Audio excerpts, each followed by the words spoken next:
My family, there were 6 of us. I have an older brother, I have a younger brother, and I have a younger sister.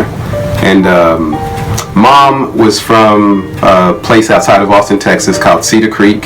It's about 20-30 miles from Austin, Texas.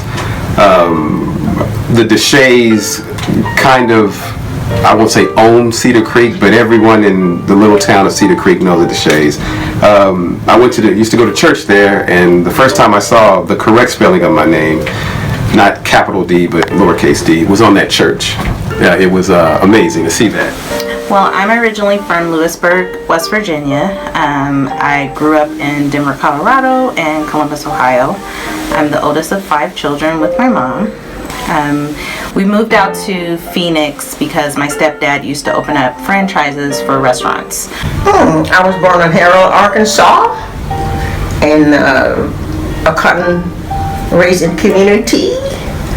And in World War II, President Roosevelt opened up jobs for people of color. My sisters were students at Arkansas A&M and Indian Pine Bluff because black colleges could not be universities or colleges. They could only be agricultural, mechanical, and normal. And 2 of my older sisters, Alma and Luda, were students there, and they had access to job information, and they actually got jobs in California. And pretty soon we all, one by one, came to California, and from California on to where I am sitting right now. Well, my parents were from Tennessee. They moved to Michigan, to Detroit, Michigan. I was raised with my 3 brothers and myself. It was 4 of us. I have a half sister, but she never lived with us. In Detroit, so I got out of high school, had a baby, got married, high school sweetheart. We got married a year after high school. And the thing that kind of brought me here to the Phoenix, Arizona area was my pursuit of sports and basketball. I love to play basketball, so there was some interest from a coach here in Glendale, and I came here to play basketball, basically, me and another guy, and I wanted to pursue something in engineering. I didn't know if it was computer, electronics. My first pursuit was electronic engineering, and I found how intense the math was, and I went to electronic technology. So I used that, and so that was my kind of motivating factor to get away from the influences and the things that I had while I was in Detroit, going in certain directions, doing certain things that I shouldn't have been doing, and to raise my family. By that time that I came out here, we had 2 daughters. Okay. Wow, what brought me to Phoenix, Arizona? I got in a large amount of trouble in Austin, Texas, and didn't like Austin, Texas anymore. Had a friend who would come down from Phoenix, Arizona every summer to be with her family. When things didn't work out so great in Austin, she said, "Why don't you come here to Phoenix?" And I said, "Okay." And I moved here in 91. I've been here since 91. I wanted to go back after I got my associate's degree from Mesa Community College, but I got a track scholarship to Arizona State University, and that kept me here. Well, my vision for black people, African Americans, is to find out who they really are and their place in the world. To understand that they are the original people on the planet, that they are the firstborn sons and daughters of the divine, and find their rightful place in society and in the universe. Because when you know who you are and what your rightful place is, you have no limits on the opportunities that you present to yourself. We have to free our minds from this mental slavery of this society that we live in, that has put us into this category of being people of color or minorities. I really despise the word minorities because it assumes that you are less than, either by number or by category or culture, than someone else, or you're not equivalent to. We are equal to any and everybody on this planet, and we need to understand who we are, what we can do, and our purpose for being here.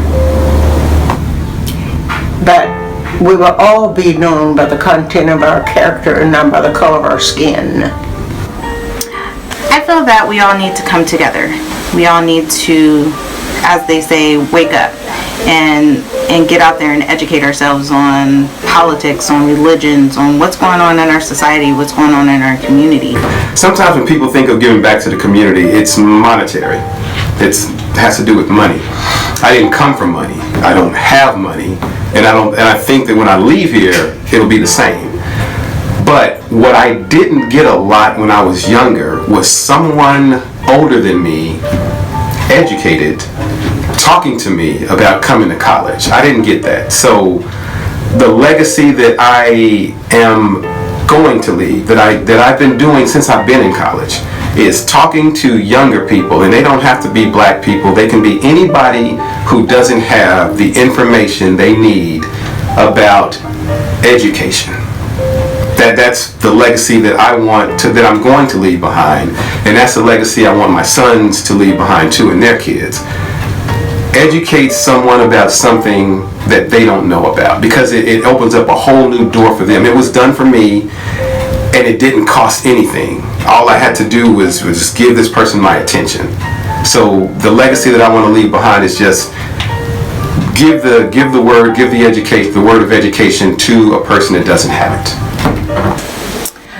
Working in higher education and student life, I work with students from ages 14 on up to 65. So giving back to the community is helping to educate the students, helping them and developing them into leaders for our society, for our future, making them better, getting them to understand that it's not just about them, it's bigger. We do service learning projects, we do community service out in the community, which could be at food banks, which could be at blood drives, which could be just going to go pick up trash one day.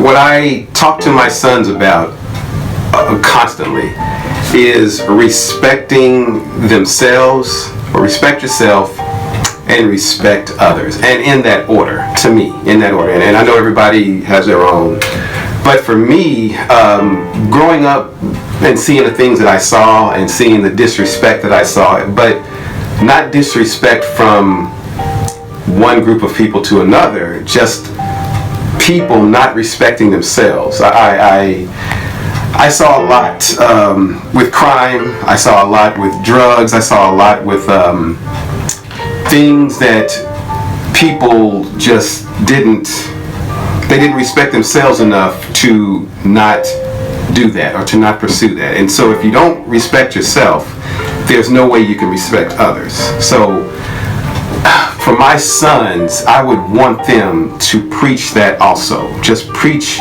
respect of yourself and respect to others, along with education.